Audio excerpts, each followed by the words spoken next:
शिरूर लोकसभा मतदारसंघातील निवडणुकीच्या मैदानात नेता, अभिनेता आणि पैलवान उतरलेत।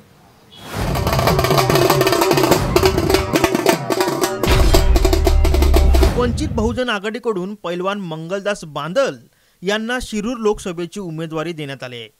त्यामुळे या मतदारसंघात तिरंगी लढत होणार असल्याचं सांगितलं जात आहे। पण शिरूरच्या मैदानात उतरवण्यात आलेले पैलवान मंगलदास बांदल कोण? वंचितने बांदल यांनाच का उमेदवारी दिली आहे? या सर्व प्रश्नांची उत्तरे या व्हिडिओतून पाहूयात। कोण आहेत मंगलदास बांदल? शिरूर तालुक्यातील शिक्रापूर येथील मंगलदास बांदल यांची पैलवान म्हणून ओळख आहे।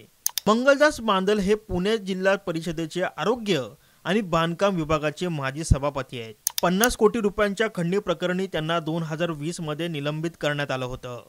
पुण्यातील शिवाजीराव भोसले सहकारी बँक घोटाळा प्रकरणी बांदल हे तुरुंगात होते। या प्रकरणी मंगलदास बांदल यांना 26 मे 2021 ला पोलिसांकडून अटक करण्यात आली होती। सध्या मंगलदास बांदल हे जामिनावर बाहेर आहेत।